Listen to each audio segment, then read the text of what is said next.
안녕하세요.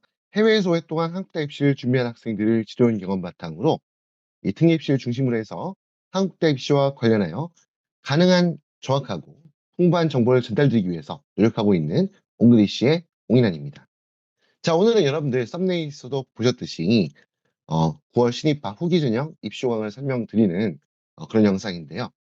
바로 고려대학교 2025학년도 9월 신입학, 또 우리가 후기 전형이라고 하죠.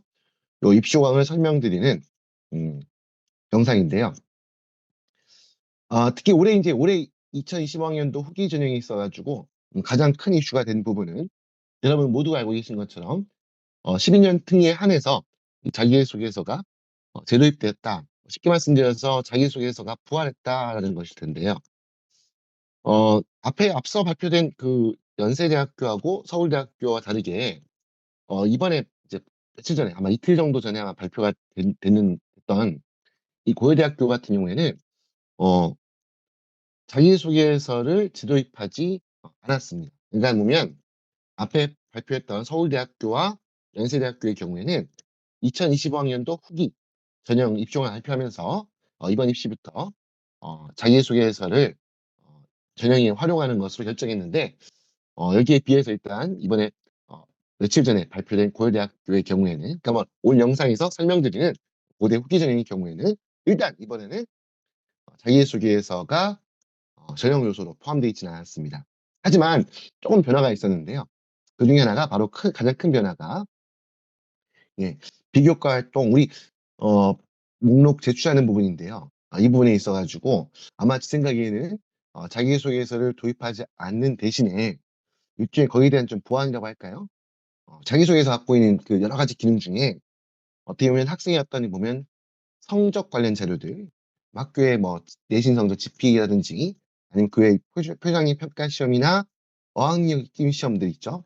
뭐 쉽게 말해서 IB나 SAT나 AP나 아니면 토플이나 HSK 이런 성적 지표만 가지고 들어가지 않는 어떤 학생의 어떤 그러한 어, 진로 역량 그중에서도 어떻게 학생이 어떤 전공하고자 하는 그 분야에 대한 어떤 열의와 열정 준비하는 과정 또 학생의 어떤 공동체 역량이라고 하죠.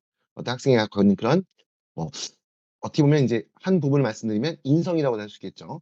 이러한 부분에 대한 그 내용을 좀 더 확인하는 어떤 그런 다시 말씀드리지만 성적 지표로 드러나지 않는 그 이면에 있는 학생의 잠재적인 가능성, 인성적인 측면 이런 부분들을 이제 확인하는 게 자기소개서인데 이 고대가 자기소개서를 활용하지 않다 보니까 거기에 대한 그 보완으로 활동 증명 서류 그를 제출하는 방식을 조금 반영을 전년도 2025학년도 전기 전형 뭐 2024년도 전형 요거과는 조금 다른 그런 형태로 변화를 취했던 것 같습니다. 뭐 이렇게만 말씀드리면 아마 좀 추상적일 것 같기도 하고요. 아무튼 예 본격적으로 입시호강 내용을 보면서 하나 설명을 드릴 텐데요. 입시호강 내용을 보면서 설명을 드리기 앞서가지고 먼저 말씀드릴 부분은 제가 입시호강에 나와 있는 그 내용 하나하나를 아주 디테일하게 다 설명드리지 않습니다. 그러지 않고 그냥 대략적으로 일단 뭐 입시호강을 처음 접하는 분들에게 고려대학교에 지원하기 위해서는 어떠한 자격이 필요하고 어떠한 과정으로 이렇게 입시 전형이 진행이 되고 또 제출해야 될 서류들이 어떻게 되는가 준비해야 될 것들이 무엇인가에 대해서 대략적인 부분을 소개하는 영상이기 때문에 아주 디테일한 세부적인 왜 자꾸 세부적인 말씀을 드리냐면 여러분 알다시피 재구 및 특별 전형은 굉장히 좀 복잡합니다. 자격요건부터 시작해서 제출하는 서류까지 굉장히 디테일하고 복잡한 부분들이 많거든요. 그 부분까지 다 설명드리기에는 주어진 시간이 너무 제한이 되어 있기 때문에 좀 요약해서 설명을 드린다는 점 미리 참고하시고 영상 시청해 주셨으면 하는 생각입니다. 자, 그럼 본격적으로 입시호학 내용 보면서 소개를 드리는 간략하게 설명도 덧붙여 드리는 그런 시간 가지도록 하겠습니다. 자, 그러면 본격적으로 고려대학교 2025학년도 후기가 이제 9월에 입학하는 전형을 말합니다. 또 3월에 입학하는 전형은 전기 전형이라고 하고요. 그 전기 전형은 아시다시피 보통 7월 중에 원서 접수에 들어가고요. 어, 오늘 설명드린 영상의 그 입시광은 후기 9월에 입학하는 전형이라고 보시면 되고요. 자, 아무튼 고대 이런 후기 입시광 내용 본격적으로 한번 살펴보도록 하죠. 자, 표지를 넘기면 이제 아마 일정이 나올 텐데요. 예, 전형 일정 보시면 일단 다른 부분보다도 일단 고려대학교는 지금 원서 접수하는 일정이 3월 10일부터 12일까지 되어 있죠. 일단 한국 대학들은 일단 재외국민 특별전형에서는 전기 후기 관계없이 3년 특례, 10년 특례 관계없이 모두 인터넷으로 원서 접수가 이루어지고요. 또 전형에 필요한 그런 중요한 서류들 전부 다 온라인에 업로드해서 온라인 통해 제출하는 그런 방식으로 진행이 됩니다. 일단 일정이 고려대학교는 지금 3월 10일부터 12일까지인데요. 참고로 서울대학교는 3월 4일부터 6일까지 원서 접수가 이루어지고요. 그리고 연세대학교는 조금만 고려대학교가 좀 비슷한 시점 3월 11일부터 13일까지 원서 접수가 이루어진다는 점 참고로 말씀드리면서 자, 나머지 일정 부분들은 뭐 여러분들 그냥 내용 확인하시면 되기 때문에 다음 페이지 넘어가서 자, 세부 조정 안내해 드리겠는데요. 자, 그중에서도 여러분들 의외로 많은 분들이 또 질문하시는 분 중에 하나가 이 자격 요건 중에 보면 지원자에게 우리 보통 한국 대학 입시를 하는 거고 보통 10연 특례 보통 한국 우리 학생들이 많이 이야기하다 보니까 혹시 반드시 대한민국 국적을 가지고 있어야지만 이 12연 특례 전형에 지원할 수 있는가라고 그렇게 고민하시는 분들이 계실 텐데요. 그렇지 않고 이 나와 있는 것처럼 재외 국민과 외국인 전형이라고 되어 있어요. 그래서 보면 우리 대한민국 국적을 갖고 있지 않은 학생이 순수한 외국인이라 할지라도 그렇다 할지라도 해외에서 우리 국내 학교의 초등학교, 중학교, 고등학교 12학년, 24학기에 상하는 그 전 학년 학기를 이수하게 되면 그러면 국적 여부 관계없이 지금 설명드린 10연 특례에 지원 가능하다라는 말씀을 드리고요. 자, 그리고 이 페이지에 조금 안에 내려가 보면 고려대학교가 굉장히 친절하게 보고 그리고 또 이제 보면 우리는 초등학교가 6년, 1학년부터 6학년, 중학교가 1, 2, 3, 3년, 또 고등학교가 3년 이렇게 되어 있는데 해외 학교들은 아무래도 그 구분이 다양하죠.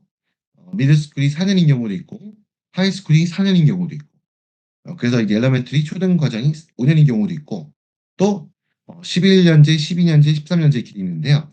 거기에서 어떻게 이걸 우리 한국으로 아까 말씀했던 것처럼 해외 학교 우리 국내의 초등, 중등, 고등에 해당하는 모든 과정을 상응하는 과정을 이수한다 돼 있잖아요.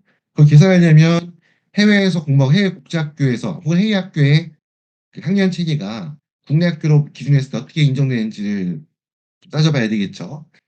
이에 대해서 고려대학교 입시공항에 친절하게 설명이 돼 있어요. 그래서 보시면 특히 14학년제 보면 13학년제 같은 경우에는 어, 2R 1 그러니까 1학년은 13학년제 학교에서 1학년은 또 유치원 과정으로 보기 때문에 요거는 이제 초중고 과정에 해당되지 않습니다. 그래서 2열 2부터 2학년부터 그럼 6년을 더하면 2열 7 7학년까지 되겠죠. 2학년부터 7학년까지가 초등과정, 4학년부터 10학년까지가 중등과정 이렇게 됩니다. 마지막 3기학년이 11학년부터 2열 11부터 13학년 2열 13까지가 고등학교 과정에 해당합니다. 그 학교에서 자체적으로 구분한 거는 관계없습니다.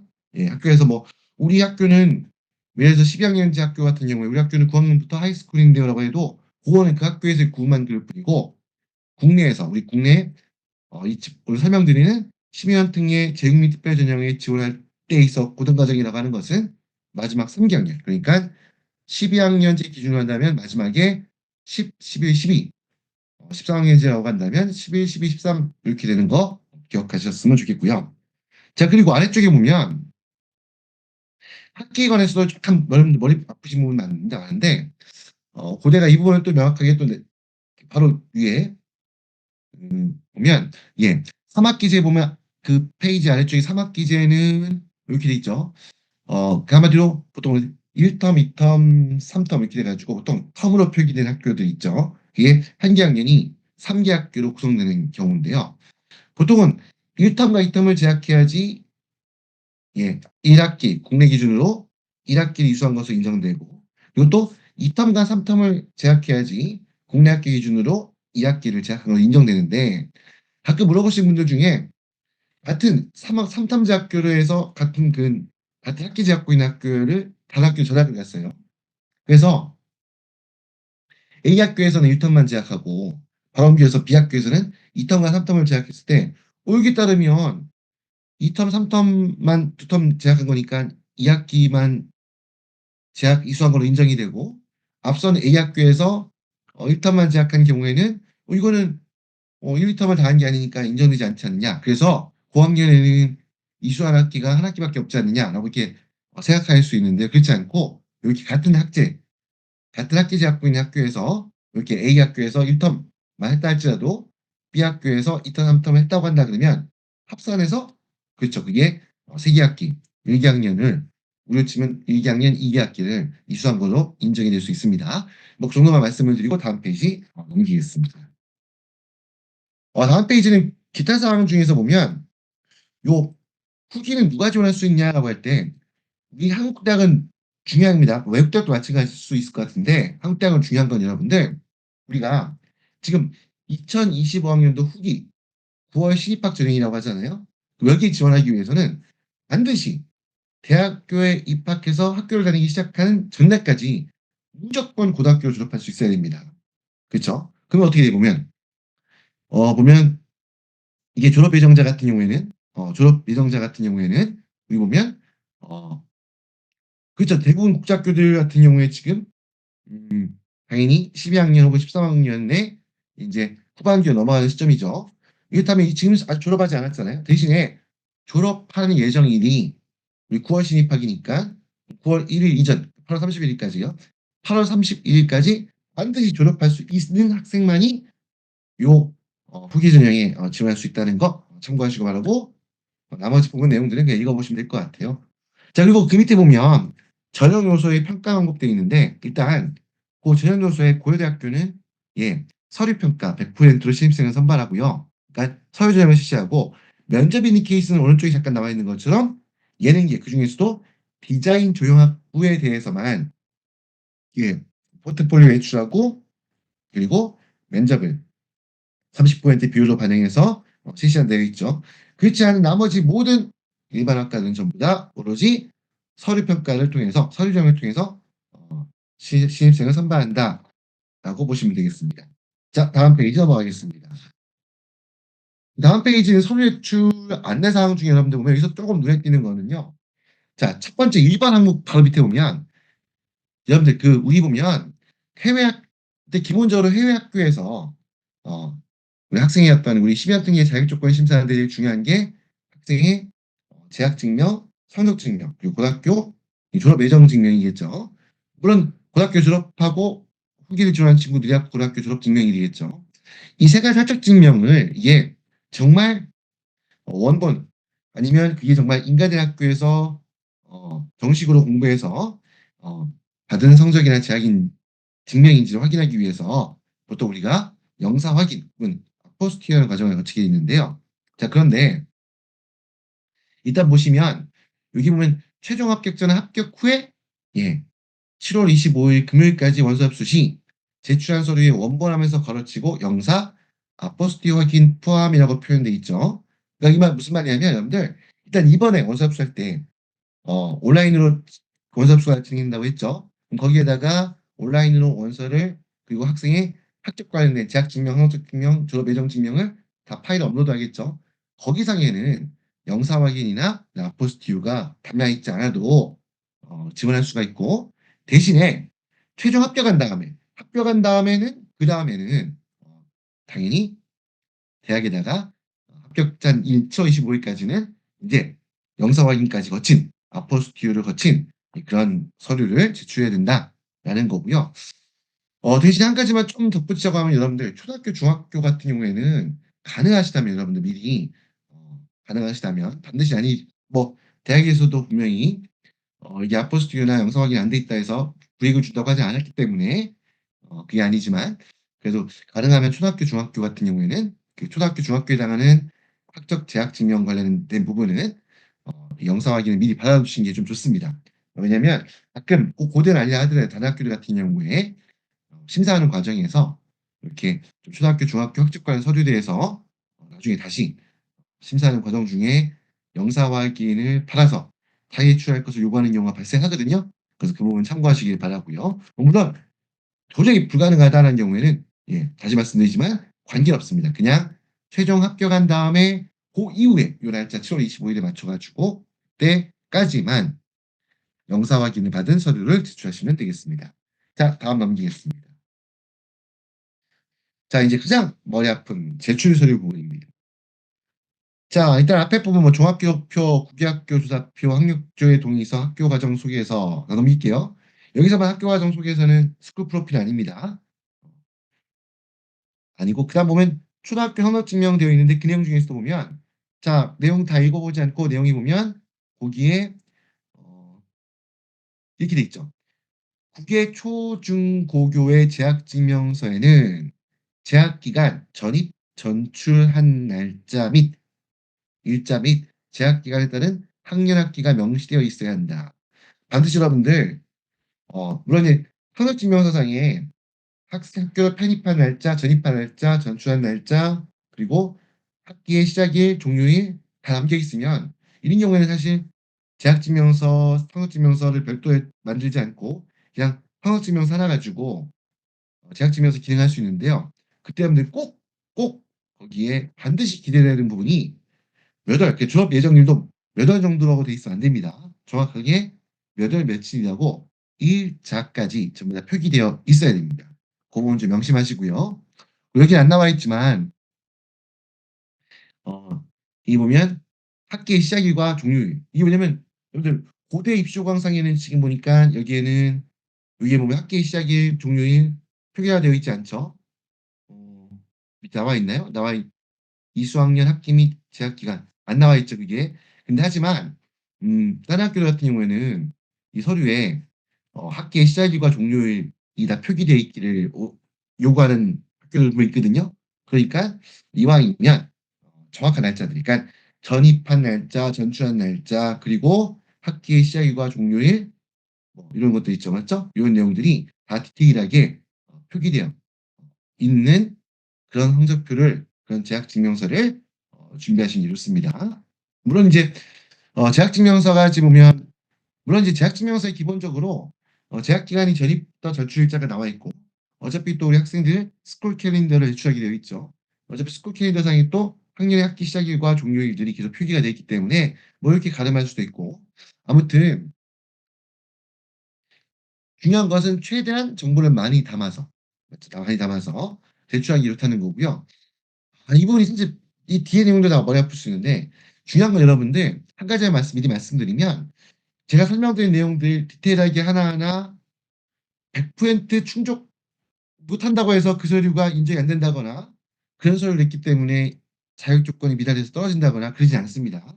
왜냐면 정말 그렇잖아요. 뭐 전 세계 있는 모든 학교에 국제학교의 선생님들이 또 이걸 성적증명, 재학증명서 발급해 주시는 선생님들이 이 내용들 다 어떻게 공유하고 있는 게 아니잖아요.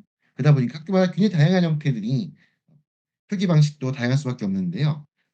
그렇다 하더라도 그게 근데 중요한 거는 대학에서 가능하면 좀 학생이 제출한 재학증명서, 성적증명서상에 이런 내용들을 좀 명확하게 판단할 수 있는 그런 명확한 자료를 받길 원하기 때문에 이런 내용들을 명시해 놓고 있는 거고요. 너무 제가 또 학년의 학기 시작일 뭐 종료일 당일이라 했다니까 우리 학교 학생 뭐 트랜스크립트 상에 쭉 하나 묶어 있는데 거기에 당일이 안 나와 있는데 어떻게 할까요? 그 고민할 필요 없습니다. 중요한 거는 전입한 날짜부터 전출한 날짜까지. 그 스쿨 캘린더로 그 학기의 어떤 세부적인 날짜 부분은 스쿨 캘린더를 통해서 대학에서 확인이 가능하고 어차피 또 여러분들 원서 접수할 때요. 학기 시작일, 종료일 전 학년별로 학기별로 다 적어내야 됩니다. 그 어차피 또 그런 부분이 있으니까 다 확인해 두시는 게 좋다는 거죠. 자, 이렇게 말씀을 드리고 그다음에 이제 보면 또 그 성적증명서에 보면 여기 보면 국외 고교 이수자 당연히 국외 고교 이수자가 당연히 12년 등에 해당하겠죠. 그 성적을 판단할 근거가 되는 그러니까 성적표를 제출할 거 아니에요. 그 성적표에 보면 성적표 표기 방식도 학교마다 다양하죠.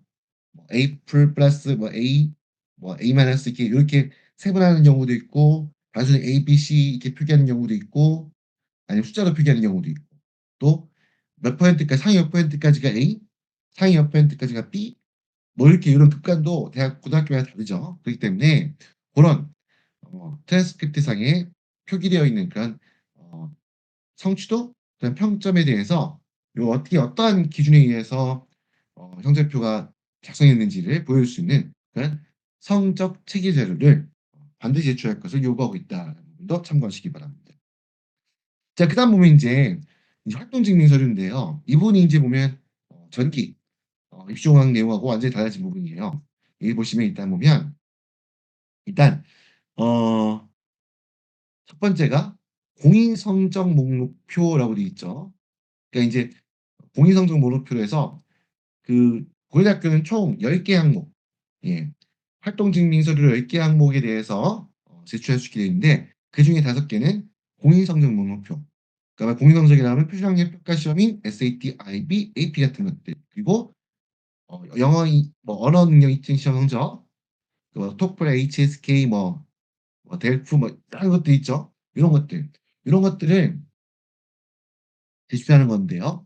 5개까지 제출할 수 있게 되어 있고요. 그리고 이 목록표에다가 일단 목록표 상에다가 예, 이 목록표를 만들어서 작성해서 요거는 이제 보면 제출한 다음에 당연히 거기에 대한 증빙 서류로서 공인 성적표를 제출해야 되겠죠. 그리고 이제 활동 내용들, 교내 활동 확인서라는 게 이게 교내 활동 확인서가 연세대학교 비교과 활동 확인서하고 비슷하다 보시면 돼요.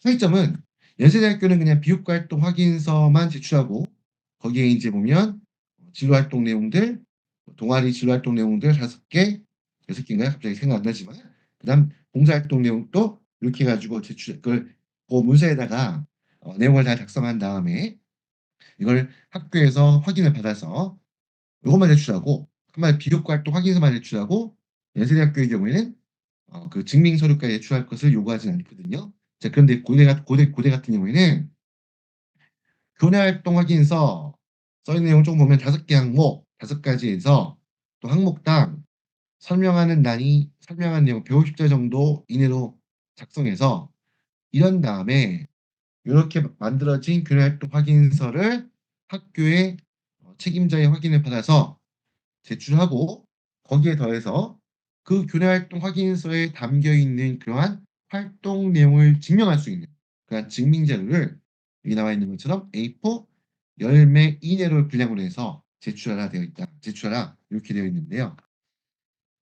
자, 그래서 보면 이렇게 되어 있는 부분 그 뒤에 이제 제가 한번 좀 보여드릴게요. 교내 활동 증빙서가 어떻게 되어 있는지 교내 활동 확인서의 양식에 대해서 잠깐 참고해서 보여드릴 거고요. 자, 넘어가서 그 다음에 밑에 내용 중에서 이제 스쿨 프로필이라는 게 있죠. 어, 예. 이것도 우리 출신 학교 소개 자료, 영어로 스쿨 프로필이라고 되어 있는데 이 스쿨 프로필은 여기 보면 이 나와 있죠. 이게 필수는 아닙니다. 필수는 아니기 때문에 스쿨 프로필 같은 경우에는 요거는 이제 학교에서 발행한 자료가 있으면 자료를 한다든지 아니면 학교의 어떤 웹사이트에 웹페이지에 나와 있는 내용들 이걸 어떻게 보면 발췌해서 그걸 좀 보기 좋게 정리해서 제출하는 것도 가능한데요. 자, 거기에는 이왕이면 담겨야 할 내용이 위에 써 있죠. 규모나 특성, 특히 바로 여기에 나와 있는 내용처럼 이왕이면 학교의 규모는 어떻게 학생 수가 되겠죠. 그 학생 수와 그다음 진학률, 그 학생들이 얼마만큼 우수한 대학들에 어떤 대학들에 어, 진학을 한다. 이런 것들 어떻게 보면 이런 것들이 그 학생이 공부했던 학교가 얼마큼 내실이 있는, 얼마큼 우수한 학생들이 모여서 공부하고 있는 그런 학교인지를 확인할 수 있는 자료가 되겠죠. 자, 그런 내용을 한마디로 출신 학교의 어떤 그 교과 과정이라든가 어떤 내실 그리고 공부하고 있는 학생들의 우수성 이런 것들 입증하는 그러한 자료가 될 수 있는 스콜 프로필을 제출하면 평가에 반영한다. 어떤 평가에 어떻게 반영되겠느냐? 제일 중요한 거는 학생의 교내 내신 성적 있죠. 그 GPA에 대한 부분과 그리고 교내에서 활동한 다양한 활동들이 있죠. 특히 동아리 활동이나 여러 가지 활동들, 또 교내 그런 부분들에 있어 고대 같은 경우는 수강식도 받으니까 교내에서 받은 이 수강식들의 변별력을 올리는 데 있어서 이 스쿨 프로필이 굉장히 중요한 역할을 할 수 있다라는 부분 참고하시기 바랍니다. 그 아래에 있는 아래쪽 두 개 있는 거 여러분들 이 포트폴리오 서약서 포트폴리오 돼 있는 이 부분은 여러분들 이거는 요거 아까 말했던 디자인 조형학과 그 예능에서 디자인 조형학부 지원할 때 그 경우에만 쓰는 겁니다. 혹시 요 내용 또 보고 '포트폴리오도 만들어야 되나?' 이렇게 착각하시면 안 됩니다. 그 부분 잠깐 짚어 드렸고요. 다음 페이지 넘기겠습니다. 자 방금 이제 설명드렸던 제출서에 설명드렸던 활동 증빙 서류에 관해서 좀 더 풀어 놓은 내용들이 있으니까 이 부분 풀어 놓은 내용 다시 한번 좀 정리를 해 보죠. 일단 크게 두 가지죠. 하나가 공인 성적이고 두 번째가 인제 교내 활동인데요.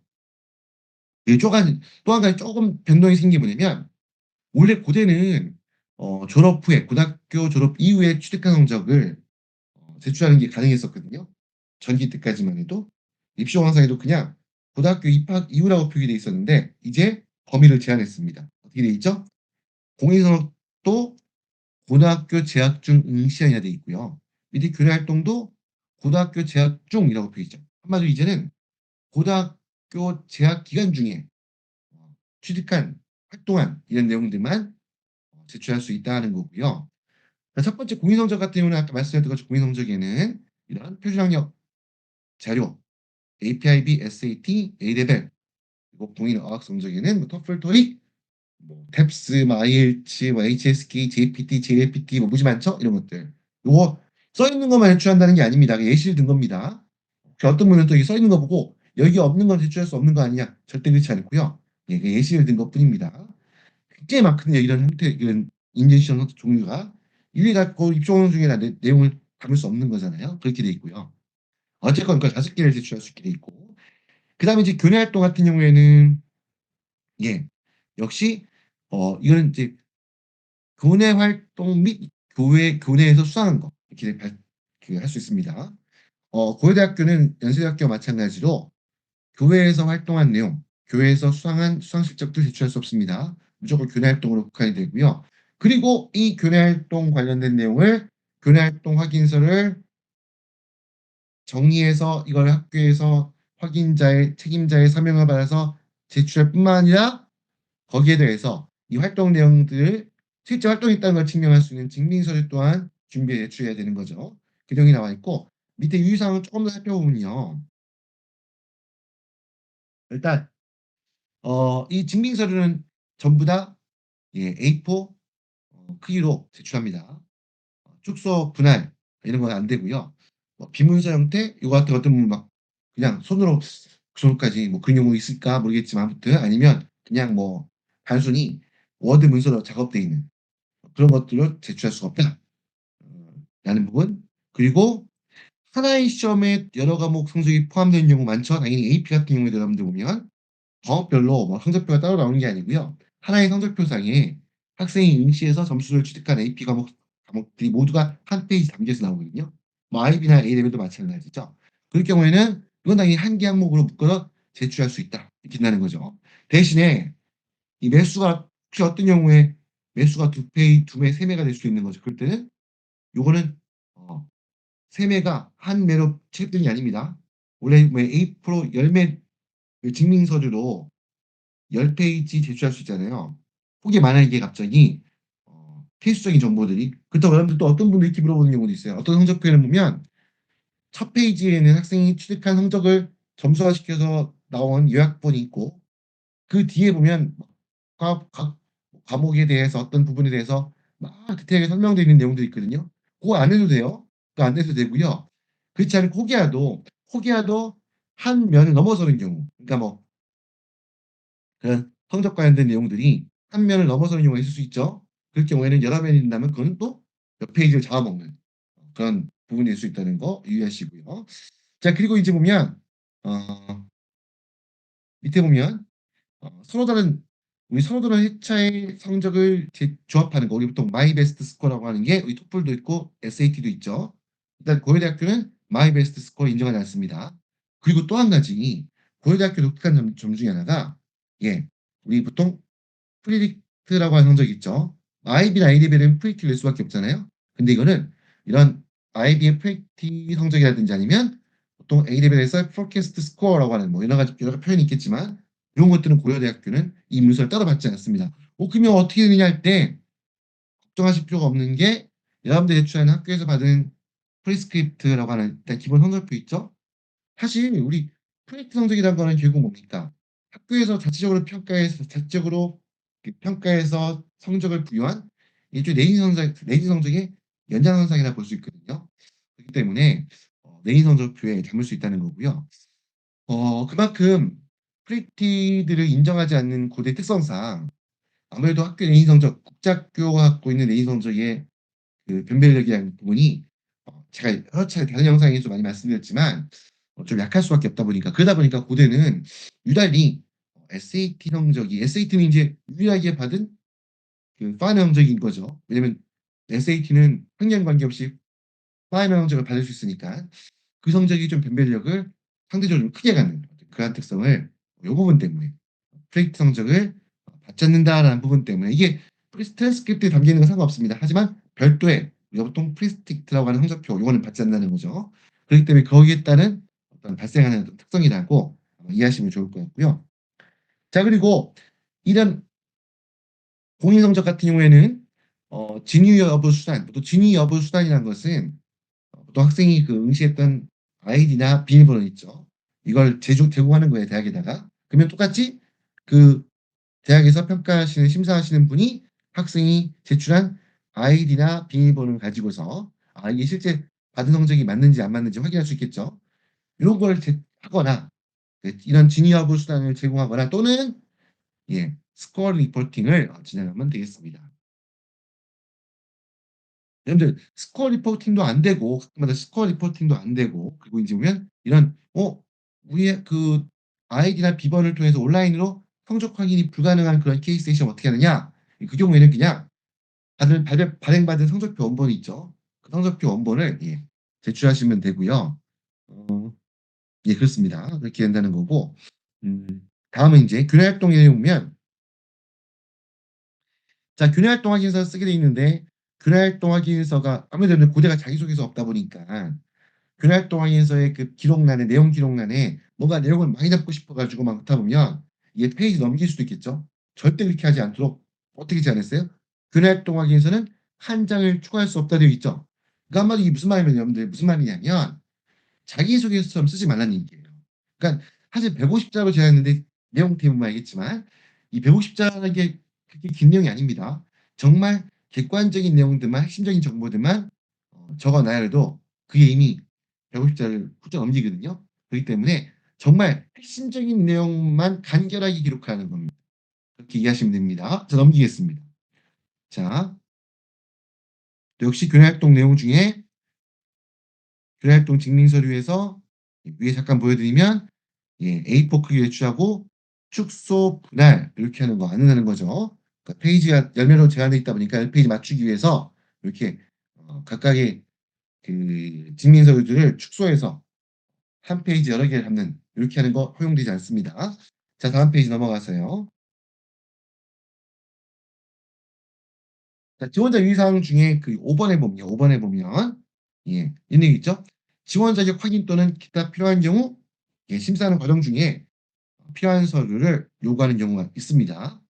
보통 이메일로 많이 해외에 있는 분들 같은 경우에는 보통 대학에서 이런 경우가 발생하면 그 원서 접수할 때 기입했던 이메일로 이런 내용들이 이제 날라오는 경우가 있습니다. 거기에 맞춰가지고 필요한 그 자료를 학교에서 보완하기를 요구하는 아니면 좀 약간 변경하기를 요구하는 그런 서류가 있다면 준비해서 보완 제출하면 되는 거겠죠. 자 그리고 아래 원서 접수 관련 사항에서는 또 역시 2번에 자, 서울 캠퍼스와 세종 캠퍼스를 동시에 지원할 수 있다는 겁니다. 그러니까 고려대학교 서울 캠퍼스가 있고 세종시에 있는 세종 캠퍼스가 있죠. 그 두 개를 동시에 각각을 지원할 수 있다는 이야기예요. 이번 후기 전형에서도 그렇게 돼 있고 참고로 세종 캠퍼스 같은 경우에는요.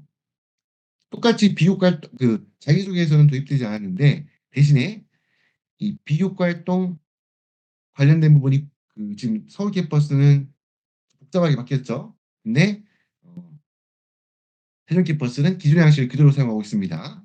그래서 비효과 활동으로 해서 그 목록표에다가 활동 증빙 서류 목록표에다가 10가지 활동 기록하고 거기에 해당하는 증빙 서류를 제출하는 이런 형식으로, 그래서 별도 학교에서 비효과 활동, 그래서 활동 증빙 서류 목록표 목록표라는 거를 별도 학교에서 발급받지 않아도 되도록 이렇게 세종 캠퍼스는 좀 구분이 되어 있습니다.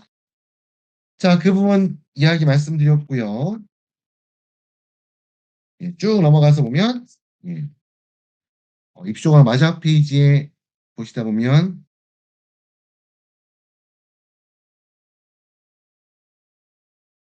쭉 넘기고 마지막 페이지에 이제 오면 최종 합격자, 위로 좀 올라가면 최종 합격자라고 해서 좀, 예, 거기 보면